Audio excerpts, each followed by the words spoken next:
প্রথমে তোমরা যে ছবিটা দেখলে সেটা হচ্ছে ত্রিপুরার একটা ঘটনা। তো সেটা হচ্ছে উল্টো রথের দিন ঘটেছে ঘটনাটা। তো ভিডিওটা আমার অনেক আগে দেওয়ার কথা ছিল, কিন্তু আমার নেটওয়ার্ক প্রবলেমের জন্য আমি দিতে পারিনি, আর আমার ওয়াইফাই রিচার্জ শেষ হয়ে গেছে, তাই জন্য আমি ভিডিওটা কিন্তু দিতে পারিনি। ভিডিওটা অ্যাকচুয়ালি আমি করতেই পারিনি, শরীর খারাপ ছিল। তো যাই হোক, তো ত্রিপুরার যে ঘটনাটা ঘটে তার জন্য কিন্তু অনেকেই জানো যে ঘটনাটা কি ঘটেছিল অ্যাকচুয়ালি। তো সেই ঘটনার পরিপ্রেক্ষিতে আমার কিছু বক্তব্য আছে, তো সেগুলো মনে হলো যে তোমাদের সাথে শেয়ার করাটা অবশ্যই দরকার। তো সেই জন্যই কিন্তু আমি কথাগুলো তোমাদেরকে আজকে বলছি। জানি না কতটা সঠিক বলবো বা কতটা ভুল বলবো, তো নিজের কনফিডেন্স লেভেল অনুযায়ী আমি বলছি। আশা করি যেগুলো আমি বলবো সেগুলো ঠিকই। তো তোমাদের বক্তব্য বা তোমাদের মতামত অবশ্যই কিন্তু আমাকে কমেন্টে জানিও যে আমি ঠিক বলেছি কি ভুল বলেছি, ঠিক আছে? তো ঘটনাটি এটাই ঘটে যে ত্রিপুরার যে রথটি ছিল, তো সেই রথটি যখন উল্টো রথ, মানে উল্টো রথের দিন ঘটনাটি ঘটে। তো উল্টো রথের দিন রথ টানার সময় তো রথের সাথে বিদ্যুতের সংঘর্ষে কিন্তু আগুন লেগে যায়। এই আগুনে কিন্তু 20 জন মারাও যায়। এখনও পর্যন্ত 20 জনের বেশি মারা গেছে। 20 জনের পর আমি আরও জানি যে 8 জন খুবই অসুস্থ ছিল, তো তারা অনেকেই মারা গেছে। আর বাকি খবর আমি এখনও পর্যন্ত জেনে উঠতে পারিনি। তো এবার বলি ঘটনাটা কি ঘটে, অ্যাকচুয়ালি কি করে ঘটলো এই ঘটনাটা। তো সেই বিষয় নিয়ে আজকে আমি কিছু আলোচনা করব। তো তোমাদের মতামত কিন্তু অবশ্যই তোমরা জানাবে কমেন্টে।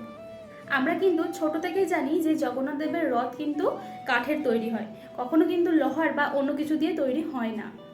কিন্তু এখন মানুষ এতটাই উন্নত হয়েছে বা যুগের সাথে তাল মিলিয়ে এতটাই উন্নত পদ্ধতি তৈরি করেছে, তো সেখানে কিন্তু আমাদের মর্মান্তিক ঘটনাগুলো ঘটে থাকে। আর সেই কারণে কিন্তু আমাদের অবিরত ঘটনা ঘটেই চলেছে, শুধুমাত্র অঘটন ঘটে চলেছে। কোনো ভালো ঘটনা নয়, কিন্তু শুধুমাত্র অঘটন ঘটে চলেছে। এবার বলবো কেন ঘটলো এই ঘটনা। এই ঘটনার জন্য কিন্তু মানুষ কি কোনোভাবেই দায়ী নয়?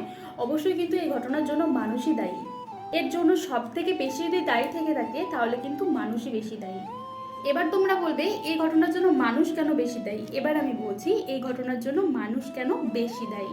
জগন্নাথ দেবের রথ তৈরি করতে কিন্তু কখনোই লোহার দণ্ড ব্যবহার করা যায় না বা চলে না।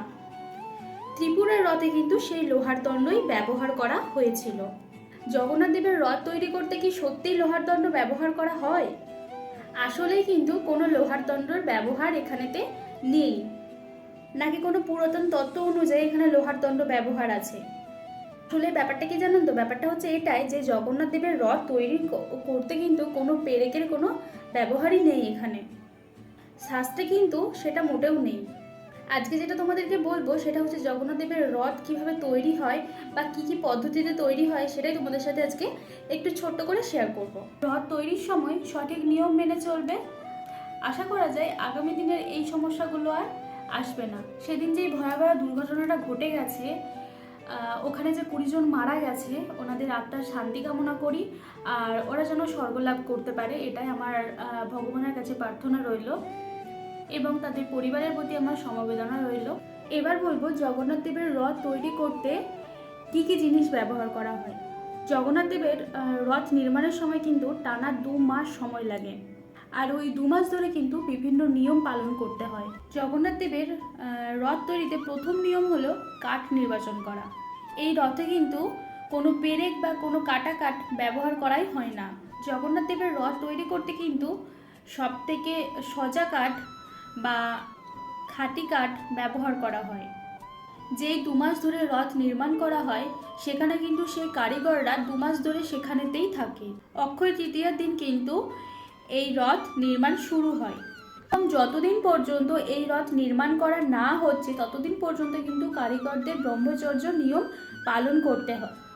আর যদি তিনি এই ব্রহ্মচর্য নিয়ম পালন করতে না পারে তখন কিন্তু সেই কারিগর এই রথ নির্মাণ করতে ব্যর্থ হয়। জগন্নাথ দেবের রথ তৈরি করতে কিন্তু যে কাঠগুলি ব্যবহার করা হয় সেই কাঠগুলির নাম হচ্ছে, একটা হচ্ছে হাসি কাঠ আর একটা হচ্ছে নিম কাঠ। এই দুটো কাঠ ছাড়া কিন্তু জগন্নাথ দেবের রথ কোনোভাবেই নির্মাণ করা সম্ভব না। জগন্নাথ দেব বলরাম সুভদ্রার জন্য যে রথ ব্যবহার করা হয় সেই রথে কিন্তু মোট সর্বদা 884টি গাছের কাণ্ড থাকে, আর সেই কাণ্ডগুলো কিন্তু 18 থেকে 12 ফুট লম্বা হয়।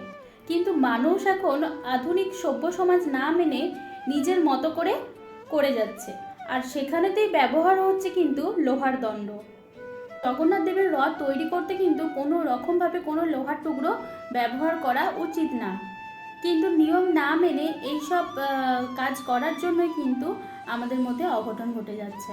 আর সেই নিয়ম না মানার জন্যই কিন্তু লোহার সাথে বিদ্যুতের সংঘর্ষ হয়ে আগুন লেগে যাচ্ছে, আর সেখানেই হচ্ছে কিন্তু দুর্ঘটনা। আর সেখান থেকে প্রাণ হারাতে হচ্ছে কিছু নিরীহ মানুষদের, কিছু নিরীহ ভক্তদের। তবে আমি একটা কথাই বলবো যে আগামীকাল নিজেদের উৎসবকে সঠিকভাবে পালন করার জন্য কিন্তু সঠিকভাবেই সেই উৎসবকে পালন করা দরকার, তাতে যেন কিন্তু কোনো নিরীহ মানুষদের বা নিরীহ ভক্তদের কোনো ক্ষতি না হয়। এই ক্ষতিগুলো আজকে যেই মানুষদের হয়ে গেছে, সেই ক্ষতিগুলো কিন্তু কোনোভাবেই কেউ পূরণ করতে পারবে না। অনেকেই দেখেছি যে ভিডিওটা যেখানে ছাড়া হয়েছে সেখানে অনেকেই কমেন্ট করেছে যে ভগবানের রথে কিভাবে আগুন লেগে গেল, ভগবান কেন বাঁচালেন না।